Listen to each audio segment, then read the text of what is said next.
Well, presidential candidate Jeb Bush says it was one of the darkest times of his life. It was watching his daughter go to jail in her struggle with addiction. Now he's opening up about that time in his life. I had the chance to speak with him as a part of our week-long series on addiction in America. Good morning to you, Governor. Good morning. Governor, you've been quite open about your family's struggle and dealings with addiction. Why now do you believe it is even more relevant to really break the plane with the American people and talk about addiction and how it is in everyone's family?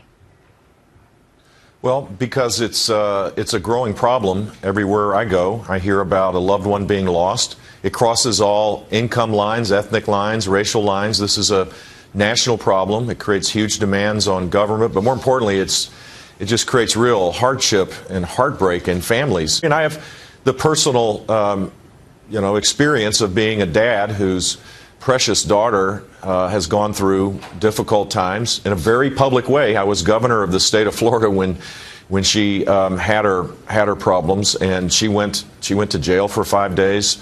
She went to drug court. She graduated from drug court, and I was the proud dad that saw her do that.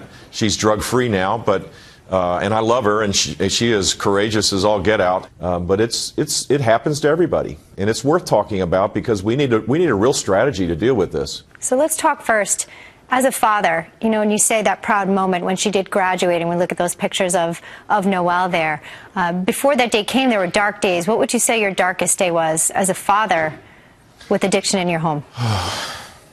Well, there was more than one dark day. Just seeing your daughter, go spiral downward. And NOELLE had really difficult times.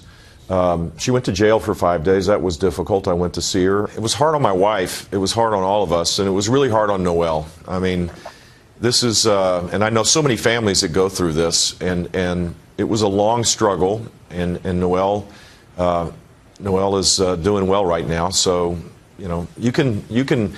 The recovery mentality is, I think, what we need more of in our country, that you need to create, an environment where people can recover, where there's a network where they can rely on it, because doing this alone with addiction, as you know, is just near impossible. NOELLE's story is one of hope. It's one of recovery. Can that be the story of the millions of Americans afflicted by addiction right now? Absolutely it can, and there needs to be a network to provide support. If you go to the town hall meetings where I attend, people talk about being able to get treatment for only a week, or their insurance runs out, or a month and their insurance runs out.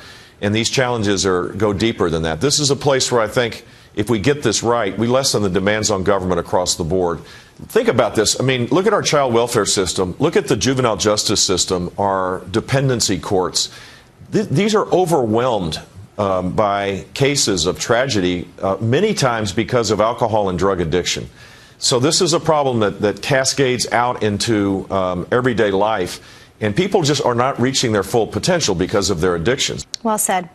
Governor, thank you for your time on this tender topic. I know it's so close to your heart, and sharing that, I'm sure, makes you in the hearts of Americans across our nation today. Thanks. Thanks.